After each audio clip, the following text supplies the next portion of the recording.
We're live. What? Oh, I'm John Lutz. does my hair look good? Welcome to News. Okay. Today is November 1st, or the first day of Christmas for my co-host. And all normal people. Does Thanksgiving exist, for you at all? Do you mean the genocide of the indigenous people where they lured them in with food? Right. Mm-hmm. The first snowfall struck upstate New York today, and my hair was basically a snow globe. I'm sorry, but when it's November 1st and I have hail pellets in my pocket and pouring down my back, I'm really not having a good time. Fall isn't over. I haven't worn enough flannels for it to be over. This morning got off to a mildly cold start with temperatures at 35 degrees and my hands at what felt like negative 15.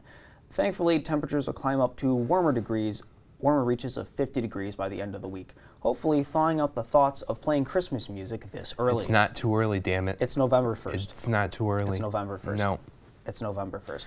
And that's when you start. Speaking of Christmas, Starbucks holiday menu is back on November 2nd. Don't get me wrong, I enjoy Starbucks, but fun fact, there's a holiday before Christmas. My brain can only take one thing at a time. It's not Christmas time yet. We can wait a month, can't we? I say that knowing full well that there's a Starbucks like 5 minutes from my house, and I will be getting a sugar cookie latte, being honest. In addition to the drinks, Starbucks is bringing back the customizable holiday cups because you actually know how to spell your name, unlike a Starbucks barista.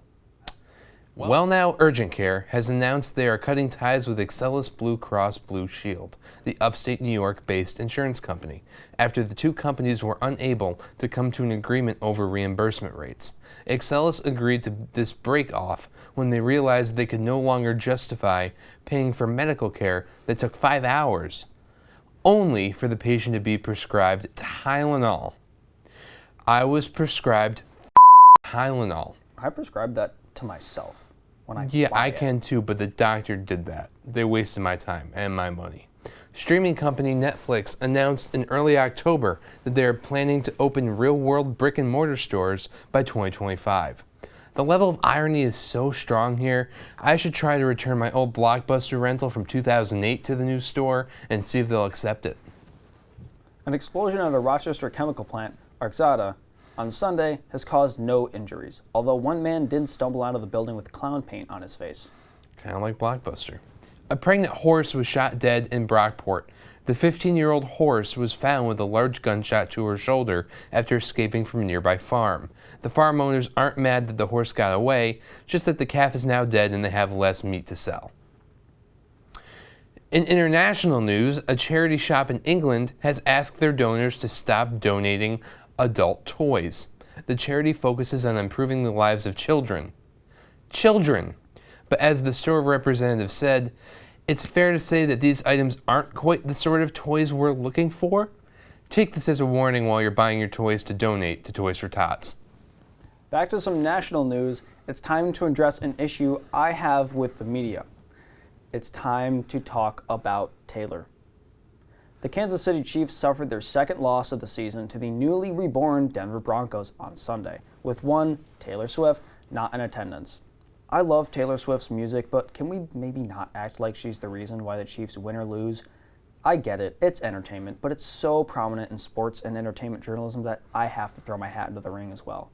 In true journalistic fashion, I'm going to credit the people actually responsible for the Chiefs' loss. Starting with defensive coordinator Vance Joseph for helping the defense shine over the past couple weeks. Linebacker Baron Browning for 2 sacks, 1 strip sack on Patrick Mahomes, and 2 tackles for a loss. Von Miller would be actually very proud. Jaquan McMillan for reading Kelsey like an absolute book during the second quarter and for a beautiful interception on top of 6 tackles and 1 tackle for loss.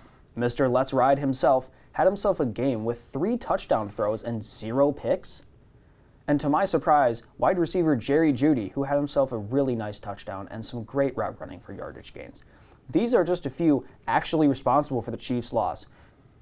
Don't come at me. I'm just setting the record straight for the Swifties. I'm John Lutz. And I'm Tim Pratt. And this has been News.